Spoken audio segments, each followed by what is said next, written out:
Bonjour, je suis Bookface. And that's all you're getting from me because the French language infuriates me. Well, I suppose you're also getting Les dragons sont bizarres.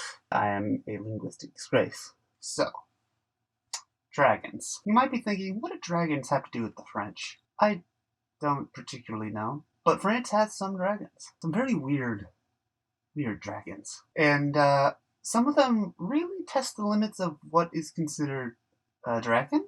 So some of them are just kind of generic, normal, whatever dragons, but with really weirdly specific details. And some of them are just, sorry, how is this a dragon? And here's the reason why that's the case. So a lot of these strange details can be attributed to weird metaphors or allegories, I think that's the correct word, or just general religious connections. So you have giant lizard, but bows to the Lord. And that's a completely normal thing. And now, some of the, are these really dragons? Sort of just the matter that the word dragon and its sort of category is less specifically the exact image of a dragon and more just a general term for like giant beast who. So what could be counted as a dragon was a little more general, which is exactly how you get variety in modern day dragon books, which like I appreciate. I like the weird dragons. I like weird. I'm weird, except I don't like myself. I have horrible self-esteem. How did we get to there? Dragons! Oh yeah, some of the weird details and descriptions could also just be the matter that folklore is just sort of a giant game of telephone with things getting weirder every time. Especially because, as in telephone, in my experience at least, there's always that one person who completely changes everything in the middle for no apparent reason other than to throw in chaos. And while I typically enjoy chaos, can you not be that guy? Please don't be that guy. No one likes that guy. Now, that still raises the question, why focus on French dragons specifically? I don't know, I felt like it.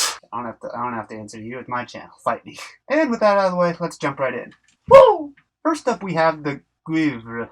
I don't know how to pronounce French pronunciation is an abomination. Which is just the French way of saying the worm, like in the last video. The last dragon video. It was also called the guivre, which comes from the Latin word for viper. That word being vipera. So what I'm hearing you say, it's literally just another freaking snake. It was largely seen to be a venomous creature with horns on its head. So it's a venomous snake. So original. It was definitely just not traced over somebody else. I'm not even gonna draw it. I'm just gonna recolor my worm drawing. Genius! These dragons were thought to be incredibly aggressive and would attack when completely unprovoked. They wake up and they choose violence every single day. Well, if you don't want people calling you snake, maybe come up with something a little more original. Be a little more creative than, snake, but bigger. Bigger isn't always better. No one cares how big your snake is. I mean, what? They were thought to live in rivers, ponds, forests, and other damp areas. So incredibly original. Definitely haven't heard details like that before. But there is one detail that is significantly different than any dragon we've discussed before, because they are afraid of something. These dragons are afraid of nudity. What? Apparently these are the bashful dragons. They will murder anyone in sight, but no, they see some clothes go off, and they're out of there. Imagine you're in the French countryside, you're living your life, and all of a sudden a guivre shows up. You're like, oh no, I know what to do. But you just have a bunch of French people streaking across the countryside trying to avoid the giant snake. It's such a wonderful idea. Okay, so that was pretty generic. I guess they're all going to be pretty normal then. Let's see what we have next.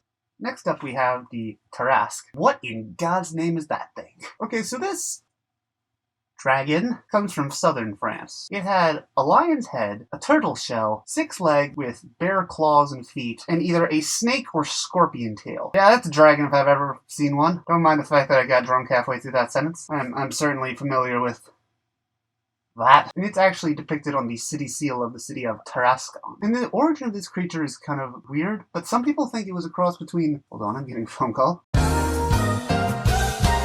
So the origins of this creature were weird. It was thought to be a cross between the biblical Leviathan, pretty intense, pretty epic, very large. I love Subnautica. But it was a cross between that and the Bonacon. Now, you'd think if it was a cross between this and some other creature, it would have to be something pretty intense, and also something pretty crazy to produce that thing. So the Bonacon was essentially a living poop joke. Yeah, it sprayed its poop, and that poop was acid. Drawings of this creature are fantastic.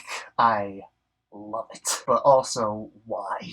Now, the Tarrasque was a very deadly creature. It could, like, wither crops, stop rivers. It had all that stuff to it. But it was tamed by Saint Martha, who used the power of the Lord. Basically, she sprinkled some holy water on it and smacked a crucifix on its face, and boom, perfectly tame. It was basically a puppy dog. And she was like, hey, awesome, let's bring it back to the village to show everybody how awesome the power of God is. And then all the people immediately murdered the tamed Tarrasque. But why? Why did you? What? Don't. No. Oh, but it was a giant murder puppy. That's just rude. Lastly, we have the Le Carcot, which was a combination of a serpent and a snail. But why, though? This is the escargot that eats back. You're gonna sprinkle some salt on your bloody corpse. It had a massive shell and big hairy tentacles coming off of its face. So it's the French Cthulhu who really needs to shave. It was believed to live in a large tavern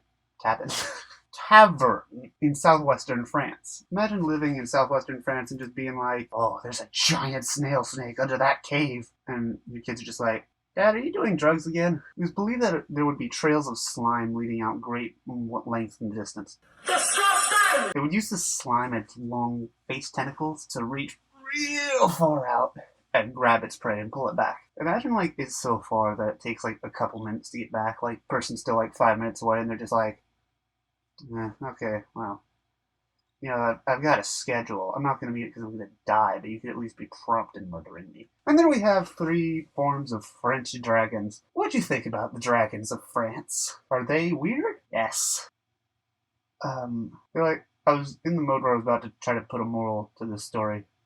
When all else fails, hit the dragon with a crucifix. Poke face tip of the day. If you like this video, please give a thumbs up, comment down below, and subscribe, and I will see you next time. Bye!